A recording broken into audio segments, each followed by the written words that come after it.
Victor Wembanyama, swipe a fox. Spurs beat the Wizards 131 to 121 tonight. I'll get into the numbers here in a second. I haven't looked at the official box score from the end of the game quite yet. But really quick, I'll just go over kind of my first impressions from the game and what I thought.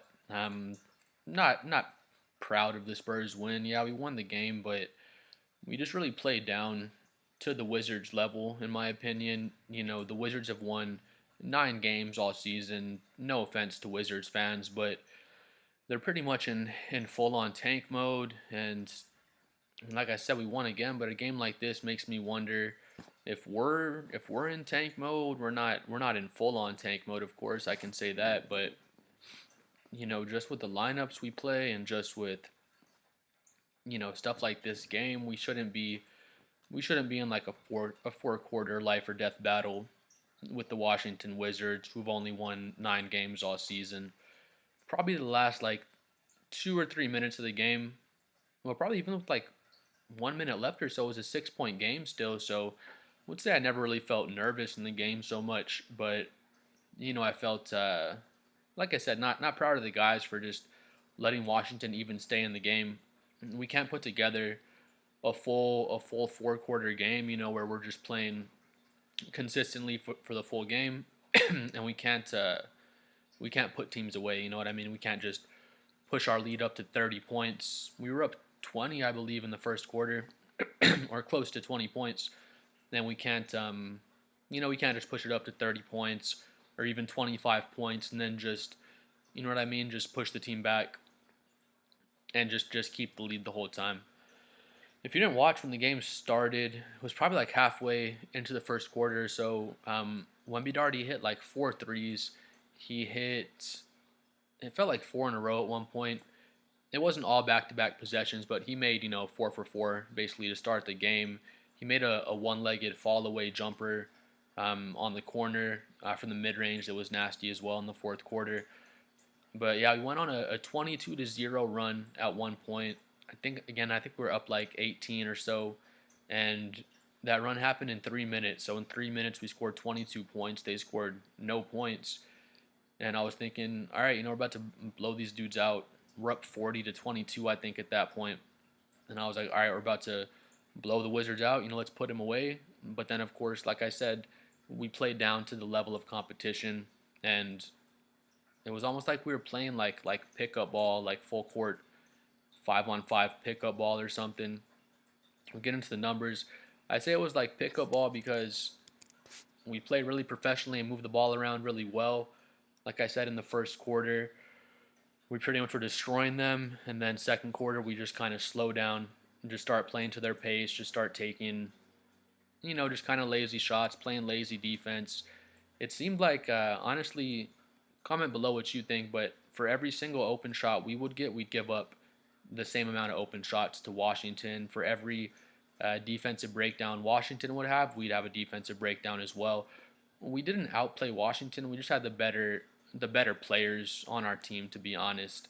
So that's my first glance opinion. But here we'll get into the actual numbers here real quickly. I'm at 16 subscribers, trying to get to 20 by today. So please like and subscribe if you enjoy the video. But yeah, Harrison Barnes, he had 12 points, hit 2 threes. He's 50% from the arc, no turnovers. Harrison always plays solid. He had 5 rebounds as well. It seems like we can count on Harrison for 5 rebounds or more. Harrison's 6'8" or 6'9", so that's another thing that'll frustrate me as well. Wemby had 15 boards, so he was, of course, our cornerstone rebounding like he normally is. But Chris Paul had 5. Chris Paul is 6 feet tall. He had 5 rebounds still. We like to see it. Sohan had 5. And, you can pretty much count on Jeremy for probably 5 to 10 rebounds per game. But what'll frustrate me is, you know what I mean? You see someone like Chris Paul get 5 rebounds. He's hustling. He's boxing out. He's smart, and, he's doing just being in the right places on the court, being smart. De'Aaron Fox has 4. It'll frustrate me when we don't count on Devin Vassell for rebounding, but he has 3. But he's 6'7". He's not much shorter than Barnes. He's not He has a similar build. He's strong as well. He can get down there and get rebounds. He's athletic. Mamu got some minutes. He's a quick spark for us. Champagne had 0 rebounds in 16 minutes. I don't think that's really okay. Keldon had 4 rebounds, so Keldon does attack the glass when he's in the game. Real quick, let's see. We had 43 total rebounds as a team right there. They had 42. But see, if you go across, it was all team rebounding for them. Their top rebounder was 7 rebounds, but then 4, 6, 3, 4, 6, 2, 5, 5. And again, we only had one more rebound than them. Thing was, Wemby was getting all the boards. You know what I mean? He's the biggest guy out there. But that's what'll frustrate me. Just because we have Wemby out there doesn't mean that we should be not getting rebounding. Again, we do need a backup big man. We're desperate for a backup big man. But all of our guards need to box out as well and help Wemby rebound. They don't necessarily have to grab the rebound themselves, but at least box your man out at all times. We just happen to be playing the Wizards. They're not a good rebounding team, but with the effort we put out tonight, if we were playing against like a larger team that could really rebound, we would have lost the game and been out rebounded, to be honest. But yeah, Wemby had a great game. Hit the 4 threes in the first quarter. Again, he hit that nasty one-legged fall away from the corner in the first quarter. So that was already 12, 14. Hit at least 14 points in the first, but yeah, he finishes with 31. Only 1 turnover, so you'd love to see that. He's been having, I don't want to say a lot, but you'll see him have 3, 4 turnovers in a handful of the games. And I don't get mad. I don't get mad at Wemby for really anything, but love to see the 1 turnover. Things are starting to kind of slow down for him a little bit. You're seeing it more and more every game. 3 blocks and 2 steals, so just great. Always the biggest impact player on defense every single night. 15 rebounds, so of course he would have been nowhere without Wemby's scoring and his rebounding. We definitely would not have won the game, but he had 31 and 15, 3 steals, 2 blocks, 4 assists. Just a monster game across the board for Wemby. He did play 37 minutes. I don't know. I'm iffy about that. I guess I like to see it because we're getting closer to the playoffs.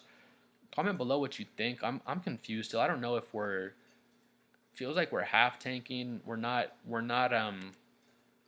pushing as hard as we can for the playoffs, in my opinion. We'll get to it. We can talk about it right now. Chris Paul and De'Aaron Fox should not start the game together. Mitch Johnson knows more about basketball than I do and than all of us most likely do, unless you're some professional head coach watching this video, but he's still in contact regularly with Coach Pop.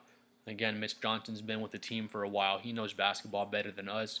He knows Chris Paul and De'Aaron Fox is not a fit on the court, but just because we promised Chris Paul, I don't know if we promised him, but he came to San Antonio for some playing time, so we want to give him playing time still. He got 32 minutes tonight.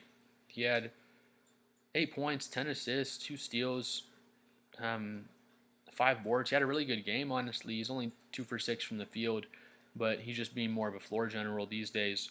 But when him and Fox are out there, they take away from what each other does best, because both of them are best.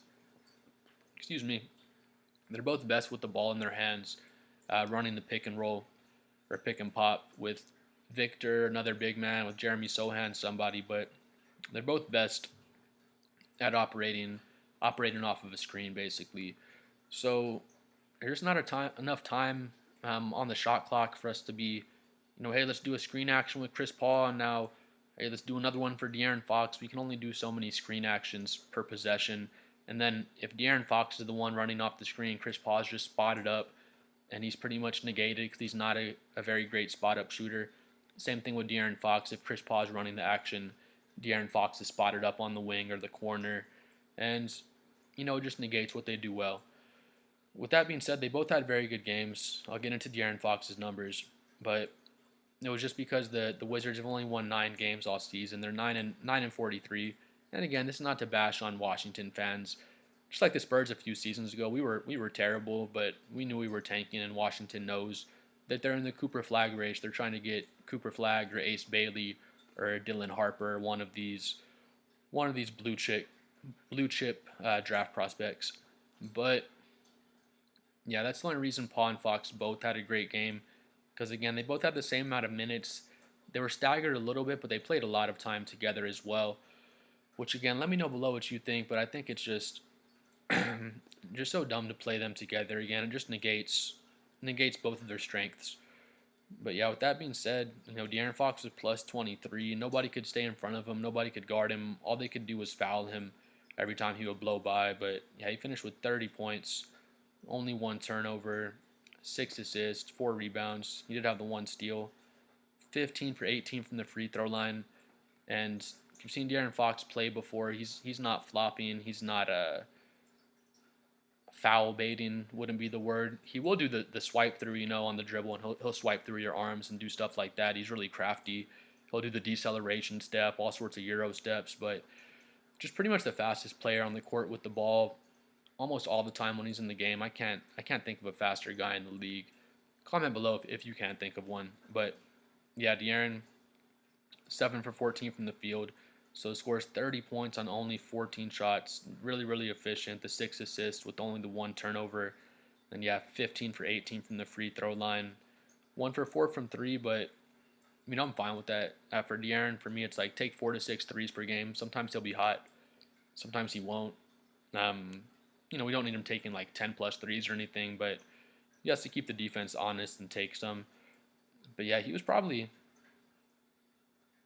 Wemby was our best player. He just does crazy stuff every night. But we're almost getting used to it with Wemby, how great he was. So, Fox was definitely easily our second best player. When he's in the game, the pace is totally different. We're running up and down the court so fast. He makes so many open looks for everyone around him. But like I said, it's just so annoying when Chris Paul is next to him. If we had a knockdown three-point shooter next to De'Aaron Fox, and he's running the screen action with Wemby or Sohan in the middle of the floor, and then we have two knockdown three-point shooters in both the corners, the floor would be so wide open. Wemby would just be destroying it. Fox would have just so much driving room. If you had three-point shooters on opposite sides of the court, that you couldn't leave, because Chris Paul, people will leave him. They're not very worried about Chris Paul knocking down threes. He can hit a couple, but he's not a guy that's gonna win a game for his team just by shooting threes. Had a good Mamu sighting. It was fun seeing Julian Champagnie and Justin Champagnie, because Justin plays for the Wizards and that's Julian's twin. So it was cool seeing them get matched up on each other. 6 points, 1 assist, 2 for 3, 16 minutes for Julian. He's +7. I don't know what happened to Julian. It's like he's been in the doghouse lately. He used to get a lot of minutes, like 25, at least 25 a game. It seemed like he was in the starting lineup for a little bit, and now it just seems like he doesn't get that many minutes for some reason. I feel like he's strong on defense. He's a really good three-point shooter. He spaces the floor well. So, I don't really know why he hasn't been getting minutes. Again, I'd rather see, instead of seeing like Chris Paul starting, I'd rather see, if it was Victor, Barnes, De'Aaron Fox, Vassell, and Julian Champagnie, the floor would be so spaced, because you have just De'Aaron Fox who can shoot. He can shoot the three with 4 other knockdown three-point shooters all around him. So I think that would be a really good lineup. But what do I know? I don't know if we're half tanking. So I don't know if we're trying to make a playoff push. We're like stuck in between. It's confusing. But yeah, Sohan had a great game. 14 points, 3 steals, 3 assists, 5 rebounds, 2 turnovers, but it's not bad. Point guard experiment last season worked out great for Sohan. You see him pretty much every time he grabs a rebound, he just turns around and starts pushing the ball up the court. And every time he does that, he makes great things happen for us. Great game on the box score on the stat sheet, and then if you actually watch the game, his defense is just so elite. Even the Wizards home announcer was saying, man, this guy's defense is elite. Sohan's just so good in the passing lanes. He can switch everything. He's never making mistakes defensively. Just a great game. Keldon Johnson, 4 points, 2 for 8. He had the 3 turnovers, 4 rebounds. I like that Keldon attacks the glass. I've said it before in past videos. It's kind of sad. I kind of feel a little bad for Keldon sometimes, because he was our number one option. Kind of when we were tanking, he averaged 25 points a game one of the seasons, and He's just the number one option on a tanking team, basically. Um, so, he kind of led us into a losing season. Kind of sounds bad to say it that way, but we love Keldon in San Antonio. He, I guess we played him kind of the right way. Give him 11 minutes or so. Give him like 10 to 15 minutes. If he's hot, keep him in the game. If he's not, then kind of sit him down. But just from like an unbiased, viewpoint, Keldon, he did more bad than good this game. He honestly hurt us more than he helped us. He had multiple defensive breakdowns. He has a lot of breakdowns defensively, unfortunately, just to be honest. And then, he kind of does get tunnel vision when he gets the ball. He has kind of tunnel vision to get into the lane and score. Once he puts his head down and dribbles and he's going towards the paint, you kind of know he's not gonna kick it out to the corner or make a swing pass. He's gonna go and try to make a Euro step or something and finish at the rim. And sometimes it works out really well, but lately it hasn't been working out too great. He's not a selfish player or anything like that, but it seems like every time he tries to make a selfless play and make a good pass to one of his teammates, it results in turnovers. But yeah, we love Keldon in San Antonio, but just being completely non-biased, he hurt us more than he helped us this game, and it's kind of been like that for a lot of these past games, unfortunately. But we'll see what happens with Keldon moving forward here. Stephon Castle can pretty much never do any wrong. He only plays 20 minutes tonight. We could have given him more minutes. He's not hurt or anything. He's a young player, but I guess we just had it under control or whatever Mitch Johnson was thinking. That's another crazy thing. Going back to it, Stephon Castle played 20 minutes. Chris Paul played 32. That should be reversed like all day. Comment below what you think again. I think we're trying to tank, or I want us to tank all the way, or I want us to push all the way to make the playoffs, like one or the other. If we're pushing all the way to make the playoffs, Stephon Castle should have 32 minutes and Chris Paul should have 20 minutes. I love what Chris Paul has done for the team. He's put a lot of knowledge into our young guys. He's taught them a lot. But like I said again, I want us to go all the way into tank and get a top 3, top 5 draft pick, get Cooper Flagg or Ace Bailey or one of these guys. So, like I said, I want us to be all in. Go all in for the tank or go all in to make the playoffs. And I can't. It's so hard for me to think that we're going all in to make the playoffs, and we have Chris Paul playing 32 and Stephon Castle's playing 20 minutes. And again, Chris Paul was 8 points, 10 assists, 2 steals. He had a really productive game, honestly. But back to Stephon Castle, 16 points, 3 steals, 2 assists, 7 for 9 from the field, 2 for 3 from 3. He's just getting more and more confident in his three-pointer every game. I said, even when the season started, basically, his 3 was really rocky. It's getting better and better, but he's always had really good mechanics. His shot just looks good all the time. And pretty much as soon as he releases it, you kind of know if it's good or not. But lately, he's been just shooting with a lot more confidence. Again, 2 for 3. We'll take that all day. He's been knocking them down. He had 20 minutes. If he had the 32 minutes Chris Paul had, Stephon's probably over. He might be over 30 points. He's probably 25 points. Probably gets 5 steals. You know what I mean? Like, he just has so much potential. And yeah, again, I love Chris Paul, but I'm just confused. If we're really pushing for the playoffs, these guys need to swap their minutes, and there should be never be any rotation, because I see it way too much where Chris Paul, De'Aaron Fox, and Stephon Castle are all on the court together. Doesn't make any sense. We have 3 point guards out there on the floor. You can make the argument for Stephon Castle that I wouldn't call him a shooting guard. He's a point guard at heart, but he's a combo guard. He can play shooting guard. His shot's getting better, and kind of reminds you like a D Wade style player, because D Wade could play with a point guard.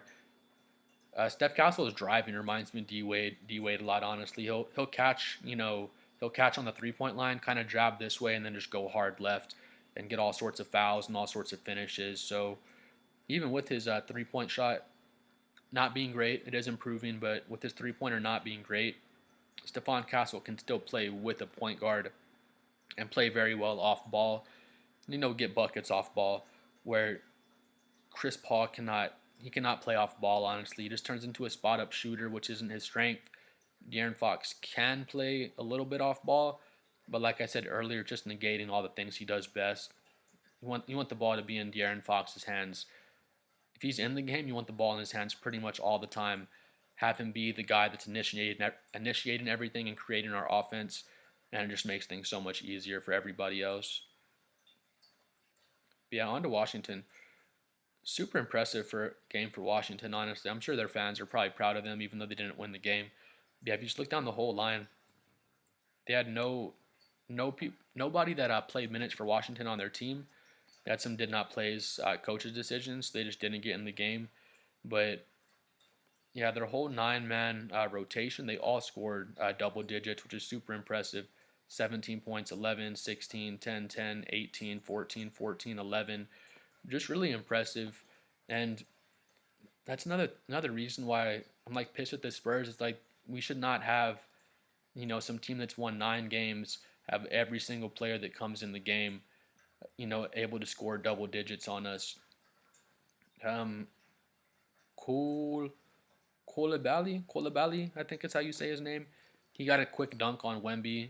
He didn't dunk him terribly, but he quick dunked him and he dunked on Wemby. So I'll give it to him. He can tell his kids that he dunked on Wembanyama because he did. So that was pretty impressive for the Wizards that moment. Um, this guy Tristan Vucevic, he was killing us once he came in the game. That's when, because we were up like 18, I think, in the first, and then once he came in, that's when the game really started to shift. Because Wemby was guarding him. He shot 70%. He hit 2 threes, 18 points. He played really good, but he has a decent 3-point shot, so it dragged Wemby outside of the paint, and then everyone else could kind of get it going. I'm not going to break down every single Wizards, the games or the stats for every single one of their players, rather. But I will say the Wizards, they were playing like hard, but they weren't playing like smart. I don't know how to describe it. If you saw the game, you probably know what I mean. Like I said earlier, it just felt like a 5-on-5 pickup game where they're just running back and forth. People are just taking kind of whatever shot they want and just not too much execution, I guess, if that makes sense. But yeah, that's just unexcusable. We should never have a team have 9 different guys in double digits. That's just unexcusable on defense. I didn't even see it, but we scored 131, yes, but we let the Wizards score 121 points on us. Again, no offense to Washington fans, but y'all have only won 9 games. We all know you're tanking and going for Cooper Flag. And like I said earlier, nothing wrong with a good tank to get a superstar because it definitely worked out for the Spurs. But yeah, back to the 9 Wizards all scoring double digits.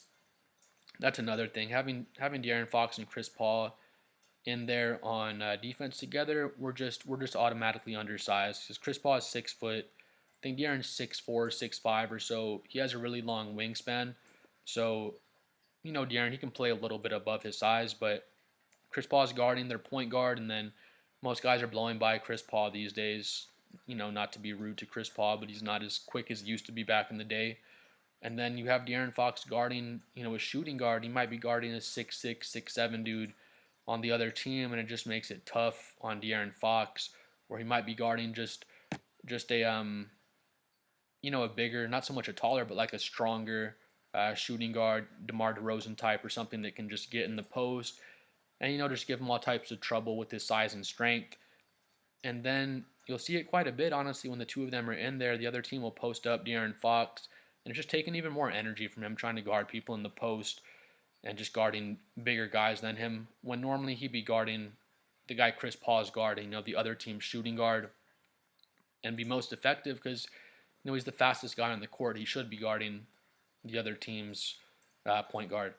But yeah, comment below what you think. It's so random. Us playing Chris Paul and De'Aaron Fox together is the most glaring thing for me. These past few games. That's why I feel like we're half tanking. But like I said, go. I want us to be all in one way or the other. Tank all the way or push all the way for the playoffs. And again, that's why I'm so confused. Stephon Castle should have 32 minutes and Chris Paul should have 20 minutes coming off the bench if we're truly trying to make the playoffs. The only other reason I see to play that kind of lineup or play De'Aaron Fox and Chris Paul together is that we would be trying to tank. Honestly, I can't think of any other reason to do it. It's either that or we're trying to show Chris Paul respect and keep him in the starting lineup like we said we would when we brought him in. But things changed. We weren't so much expecting to get De'Aaron Fox before the season was over, and I mean, give Chris Paul 25 minutes off the bench. Give those other 7 to Stephon Castle and let him play 30 or at least more minutes. But yeah, again, comment below what you think. I don't know if we are tanking. I'm so confused. I'm glad we got the win, but we're just so middle of the pack and just so weird right now. Like I don't know what our goal is because we could play some real lineups and play some better lineups. This experiment is over. Chris Paul and De'Aaron Fox, and then Stephon Castle all out on the court together does not work. It's just so weird and makes no sense. But yeah, honestly, disappointed with our team in the win. It was disappointing coaching, disappointing effort from not all of our guys. Wemby's effort was great. He has 15 points or 15 rebounds, 31 points, 2 steals, 3 blocks, 4 assists. Everything's just great. What Wemby did out there, we can never really be mad at Wemby with his effort. But yeah, he played the most minutes at 37 minutes. He was huffing and puffing. He looked out of breath out there at times, but I feel like we're trying to get his conditioning ready when he's gonna be playing 37 to 40 minutes in the playoffs if we get there. But part of the reason I feel like Wemby gets tired, it's not so much his conditioning. I feel like he can probably run all day. It's just his size.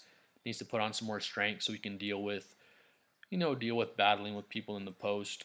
But yeah, again, comment below and let me know what you think about this win. I feel like it was disappointing, and our overall team effort was disappointing energy wise. And then the most disappointing thing, I'm done dancing around it. It's just so glaring now. It's our coaching. It's Mitch Johnson's coaching. Like I said before, he said he's always talking to Pop on the phone. They stay in constant communication, Popovich and Mitch Johnson. So, like I said, Mitch knows more than us about basketball. Pop knows a million times more than we do about basketball, and Popovich knows that Chris Paul and De'Aaron Fox do not work together. Mitch Johnson knows that. So again, that's why I'm just so confused as to whether we're tanking or not, because you don't want to halfway tank. But yeah, personally, I hope we make the push and actually go for the playoffs. But we'll see if our lineup changes at all. But yeah, thank you for watching. Spurs get the win. Please like and subscribe, and we'll see y'all again.